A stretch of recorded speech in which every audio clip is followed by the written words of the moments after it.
इनकलाब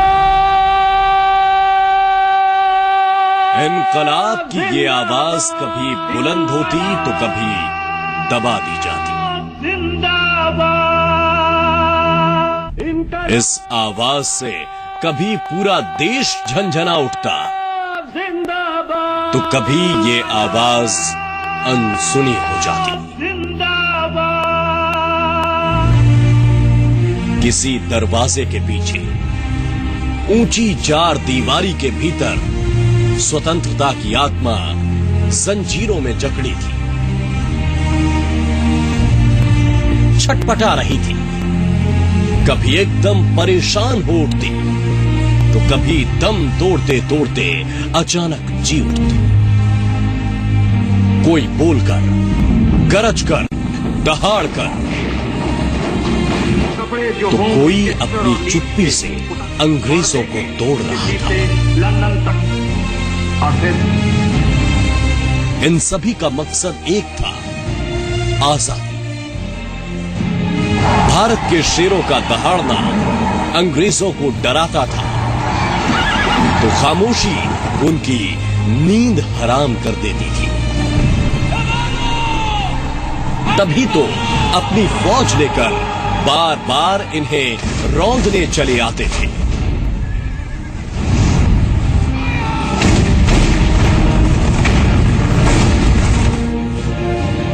हम टूटे न टूटे, उनके हौसले रफू तो हो सके।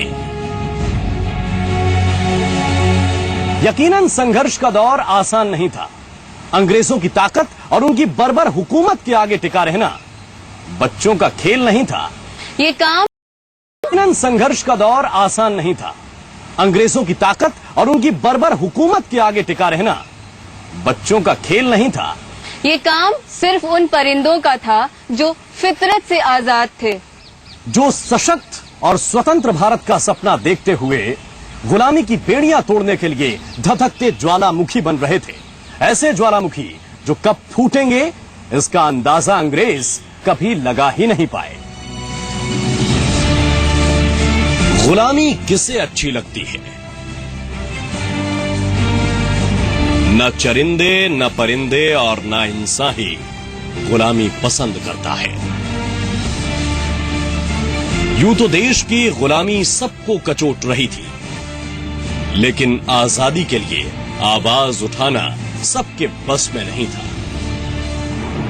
पर हां, देश के पास ऐसे तूफानों की भी कमी नहीं थी जो कब किस तरफ मुड़ेंगे दुश्मन कभी भाप ही नहीं पाया।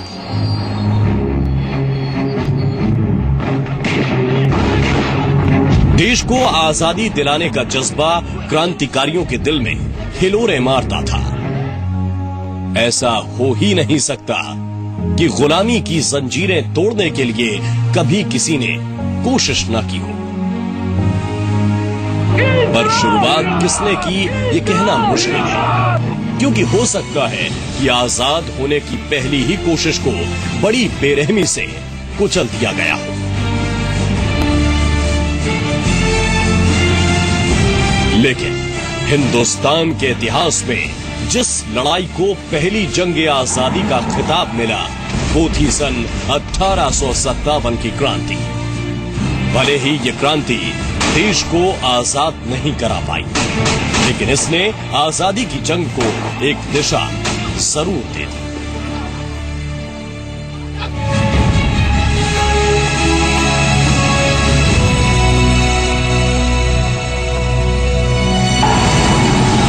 भारत की धरती ने तब वीरों की ललकार सुनी थी। अंग्रेजों की दमनकारी नीतियां पूरे देश की रियासतों को नागवार गुजर रही थी। देश में उत्तर से लेकर दक्षिण तक और पूरब से लेकर पश्चिम तक हर तरफ ब्रिटानिया हुकूमत के खिलाफ सुर उठने लगे थे।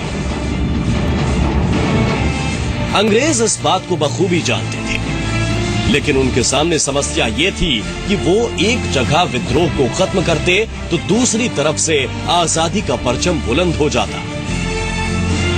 क्रांतिकारियों को जवाब देने के लिए अंग्रेजों को अपनी टुकड़ियां कई जगह बांटनी पड़ रही थी। और इससे हर जगह तैनात की गई टुकड़ियां कमजोर हो गई। चोट भारत पर हुई थी, लिहाजा दर्द दिल में हुआ और उस दर्द से कांप उठी मध्य रियासत यानी आज का मध्य प्रदेश। जब देश में गुलामी की लहर थी, तब नर्मदा के बहते पानी के साथ साथ आजादी की आस भी बह रही थी। नर्मदा के आसपास के मुख्य जिलों जैसे सागर, जबलपुर, झांसी, नागौर और मंडला के राजाओं ने 1843 में ब्रिटिश साम्राज्य के खिलाफ बगावत करने वाले ग्वालियर के महाराजा का सहयोग किया और उस दौर में आजादी के लिए महाराजपुर का युद्ध भी हुआ। हालांकि ये युद्ध निर्णायक भूमिका नहीं निभा सका, लेकिन उस जंग से अंग्रेज अफसरों को एहसास जरूर हो गया कि इस तरह ये बगावत आगे और बड़ा रूप ले सकती है। उस दौर में जौनपुर, आजमगढ़, अवध और रुहेलखंड में भी विद्रोह पनपने लगा था और इसी का नतीजा था कि कालपी और इंदौर के बीच वाले इलाके में पनपे विद्रोह को दबाने में अंग्रेजों को लोहे के चने चबाने पड़े। 1857 आते आते राजाओं के साथ साथ वो हिंदुस्तानी भी इस क्रांति के साथ हो लिए जो अंग्रेजी सेना के सिपाही थे। चर्बी लगे कारतूसों को चलाने से सभी हिंदुस्तानी सिपाहियों ने साफ इनकार कर दिया। जहां मेरठ छावनी में मंगल पांडे ने विद्रोह किया, अंग्रेज अधिकारियों को मौत के घाट उतारा, तो उधर ग्वालियर दस्ते की 3 कंपनियों के सैनिकों ने अपने अधिकारियों को 13 जून 1857 को ललितपुर में विद्रोह करके खदेड़ दिया। इसी तरह सागर में भी 1 जुलाई को ऐसा ही विद्रोह हुआ, लेकिन सागर शहर पर अंग्रेजों का ही कब्जा रहा। लेकिन सागर के आसपास चंदेरी, झांसी, ललितपुर और जालौन जिलों पर क्रांतिकारियों ने न सिर्फ कब्जा किया बल्कि उसे बरकरार भी रखा। 1857 की क्रांति की आग पूरे देश में थी, लेकिन ये आग टुकड़ों में बटी थी। लिहाजा अंग्रेज एक एक कर सभी विद्रोह को दबाते चले गए और क्रांतिकारी शहीद होते चले गए। 1858 आते आते ज्यादातर क्रांतिकारी या तो शहीद हो चुके थे या फिर उनका विद्रोह ठंडा पड़ चुका था और इसी बीच जनवरी में अंग्रेजों ने झांसी पर हमला कर दिया। रानी लक्ष्मीबाई की अगुवाई में झांसी के वीर योद्धाओं ने 2 महीने तक अंग्रेजों से लोहा लिया। अंग्रेजों की बड़ी सेना के आगे जब किला हाथ से निकलने लगा तो झांसी की रानी लक्ष्मीबाई किले की बुर्ज फांदकर कालपीचा पहुंची और अपने मुंह बोले भाई तात्या टोपे की मदद ली। तात्या लाजवाब सेनानायक थे। तात्या की मदद से लक्ष्मीबाई ने ग्वालियर के एक किले पर कब्जा भी किया, लेकिन अंग्रेजों ने यहां भी रानी का पीछा नहीं छोड़ा और 17 जून 1858 को ग्वालियर के कोटा सराय के पास अंग्रेजों से लड़ते लड़ते रानी झांसी शहीद हो गई। लेकिन तात्या तब भी संघर्ष करते रहे। जब सभी जगहों पर विद्रोह कुचला जा चुका था, तब भी तात्या अपने मुट्ठी भर सैनिकों के साथ करीब 1 साल तक लड़ते रहे। तात्या ने बरसात के मौसम में उफनती नदियों और जंगलों के पार मध्य प्रदेश और छत्तीसगढ़ में ऐसी दौड़ दौड़ी कि अंग्रेजी कैंप में तहलका मच गया। अंग्रेजों को कई बार बेहद करीब से चकमा देने वाले तात्या को उफनती चंबल भी नहीं रोक पाई। पचमढ़ी के पहाड़, दुर्गम जंगल नहीं रोक पाए। वो राजगढ़, ब्यावरा, सिरोंज, ईशागढ़, चंदेरी और खुरई की खाक छानते रहे। छिंदवाड़ा और बैतूल में अंग्रेजों से लड़ते बचते आखिरी वक्त में तात्या गद्दारी का शिकार हो गए। नरवर का राजा अंग्रेजों से मिल गया और उसकी गद्दारी के चलते अंग्रेजों ने तात्या को 8 अप्रैल 1858 को सोते वक्त गिरफ्तार कर लिया। उन्हें शिवपुरी जेल में रखा गया और मौत की सजा सुनाई गई। 18 अप्रैल 1858 को शाम के वक्त हजारों लोगों के सामने तात्या को फांसी पर लटका दिया गया। 1857 की क्रांति पूरे देश में दबाई जा चुकी थी, लेकिन वो चिंगारी फिरंगी कभी नहीं दबा सके जो लोगों के दिलों में दबी थी। ये चिंगारी सुलगती रही और वीर सपूत पैदा होते रहे।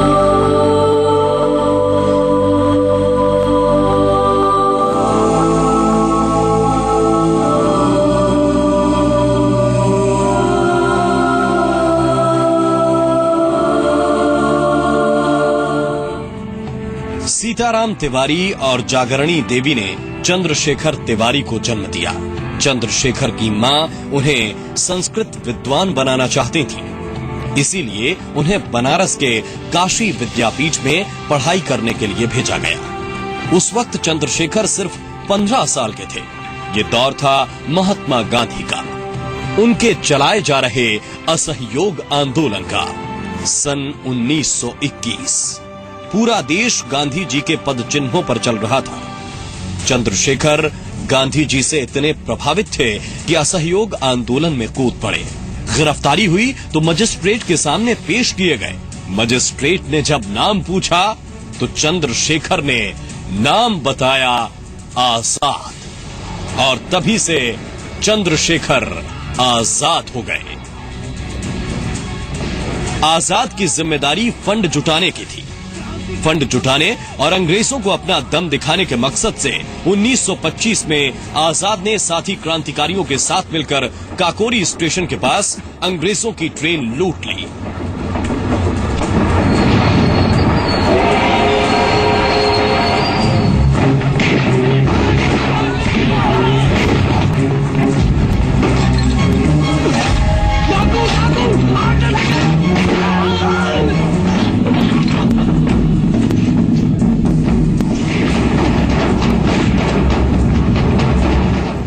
ट्रेन लूटने वाले सभी क्रांतिकारी पकड़े गए सिवाय आजाद के।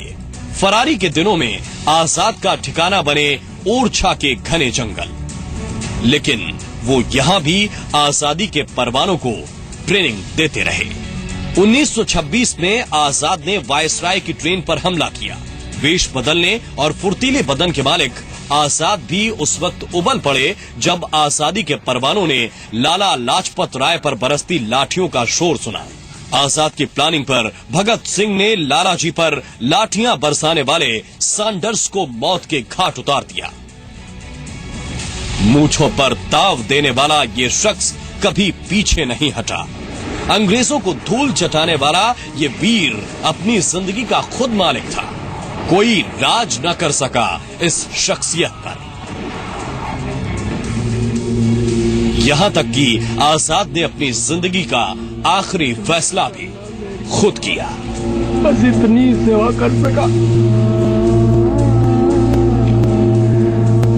वंदे मातरम।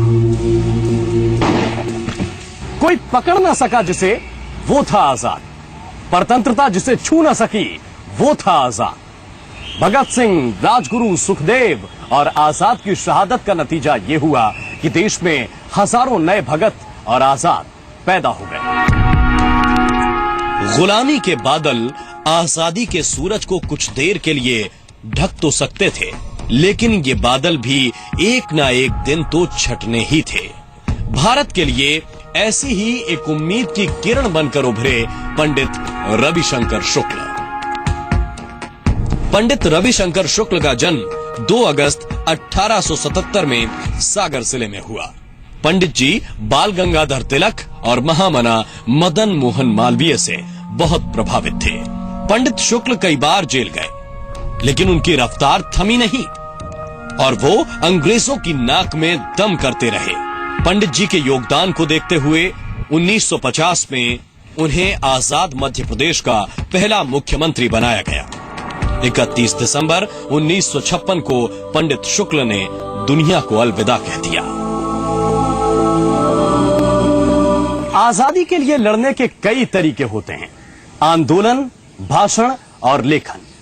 आंदोलन से समाज जगता है, भाषण से विचार बनता है और लेखन से शब्दों की ताकत दिलों में, दिमाग में घर कर जाती है। लेखनी का कमाल दिखाने वालों की अपनी एक फेहरिस्त है, लेकिन मध्य प्रदेश के लाल माखन लाल को कौन भूल सकता है। माखन लाल चतुर्वेदी का जन्म 4 अप्रैल 1889 को मध्य प्रदेश के होशंगाबाद में हुआ था। पत्रकार, कवि, लेखक सब कुछ थे माखन लाल जी। आपको जानकर शायद हैरानी होगी कि असहयोग आंदोलन में पहली गिरफ्तारी देने वाले भी माखन लाल जी ही थे। अंग्रेजों की पैनी नजर से भला माखन लाल की कलम कहां छिपने वाली थी। उनके लेखन पर पाबंदी लगा दी गई। लेकिन माखन जी कहाँ रुकने वाले थे। उन्होंने भी नई राह तलाश ली और आजाद आत्मा के नाम से नाम बदलकर लिखने लगे। सिपाही, हिमतरंगिणी, पुष्प की अभिलाषा और तमाम ऐसी रचनाएं आज भी लोगों की जुबान पर हैं।